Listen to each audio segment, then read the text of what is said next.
Hey, I want to show you a couple of ways to get more mileage out of chords you might already know. And it's just using them in different ways that you might not have thought of. So let's get into it. Okay, so when we're playing jazz and most popular music, the chords we're dealing with are based in thirds. So it's stacking up thirds on top of each other. What do I mean by thirds? Third is like the third note of a scale. So if we're playing the major scale, 1, 2, 3, the third note. From the root to the third, that's a third. All right? From the third, 1, 2, 3, to the fifth, that's also a third. From the fifth, 1, 2, 3, to the seventh, that's also a third. So we got a third, then another third, and another third, and then we can keep going, right? So our lower structure is called a triad, right? You probably know this already. You know your triads, and you know how to play them all over the fretboard, I'm assuming. If you don't know that yet, that's not a problem, but check out my video on triads. That will help you out. So we've got our root, third, and fifth stacked in thirds. That gives us our triad. If we go up one more third, that gives us a seventh. So that gives us a seventh chord, right? Root, third, fifth, seventh. If we go up another third, we get the ninth, right? So that gives us our ninth chords. A lot of times we don't play all of the notes when we're playing the ninth chord. Sometimes we omit a note or two just to get the point across. We play only the essential tones or the most important notes. Okay, so we've got root, third, fifth, seventh, ninth. If we keep going up, what's two more than 9? It's 11. So we would have the 11. On a major 7, it's usually the sharp 11. And then we can go up another one, and we have the 13. Right? If we go up another one, we're back to the root again. That's why you don't see like 15th chords or 17th chords. We usually only see like up to 13.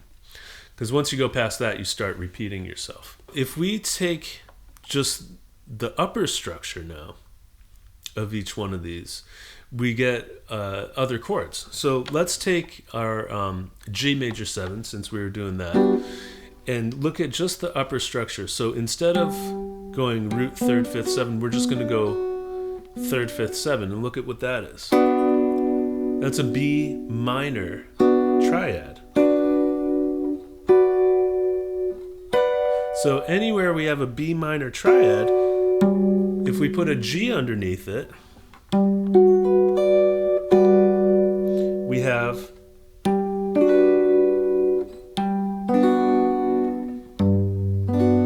a G major 7 chord. There's our B minor triad, second inversion.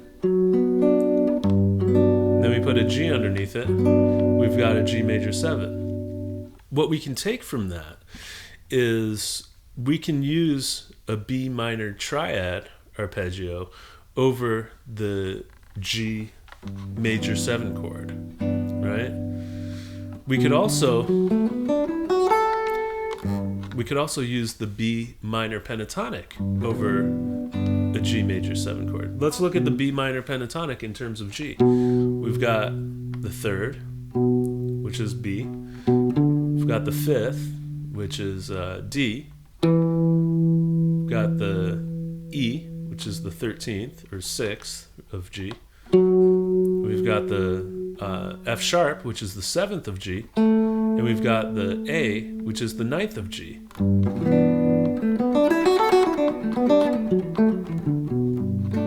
Right? So that B minor pentatonic will also work over the G major 7 chord. Let's take that idea a step further, and now we'll skip the G, we'll skip the B, and we'll go straight to the D and see what that gives us. We've got the D, which is the 5th, the F sharp, which is the 7th, and the A, which is the 9th. So if we take those three, we've got the D major triad, right? So we can play a D major triad over a G, and we have kind of a G major 9 chord.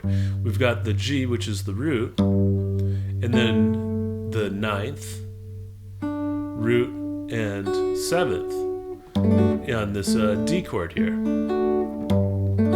Pretty cool, right? So anywhere you have a D major triad, you can put a G underneath it, and you've got a G major 9.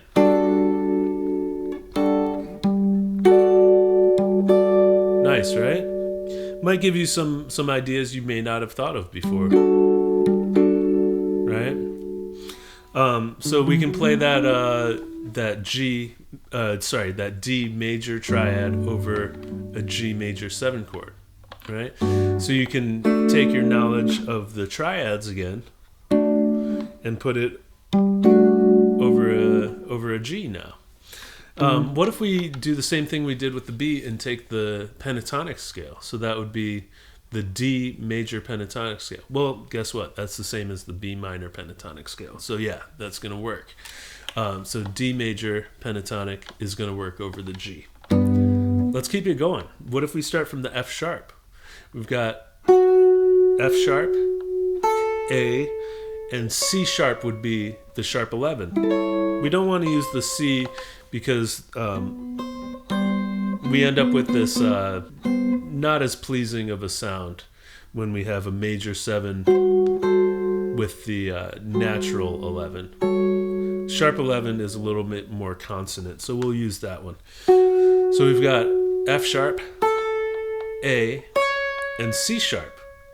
So now if we put an F sharp minor triad, here's an F sharp minor, and I can grab this this G underneath it. Now we've got 9th, sharp 11, and 7 on top of that G chord. So we're getting a little bit further away from our lower structure and getting into just the upper structure. But what will happen if we take that same idea and apply the pentatonic scale to it?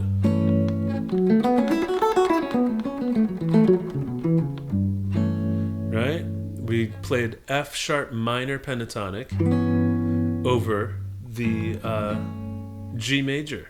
Pretty cool, right? Because if we take F sharp minor pentatonic, starting from F sharp, that's the 7th of G. Then the A is the 9th of G. The B is the 3rd of G. The C sharp is the sharp 11. And the E is the 6th or the 13th. So we've got 7, 9, 3rd, sharp 11, and 13. Right? Sounds pretty cool. So that's taking the F sharp minor. And I think we can do one more, right? If we start from A, we've got A, C sharp, and E. So what's that make? A major, right? So if we put an A major triad over that G, we have like a G 6-9 with a sharp 11 kind of sound, right? So this is just an A major triad, like your regular old A chord that you probably know, and we put a G underneath it. So now what is this A triad right here in second inversion in terms of G? Well, the E is the 6th or the 13th, the A is the 9th, and the C sharp is the sharp 11. Right? So A major pentatonic, as you probably know, is the same as F sharp minor pentatonic. Same notes. So that A major pentatonic is the same as using the F sharp minor pentatonic. I think it's easier to just think of one of them, whichever one you gravitate towards.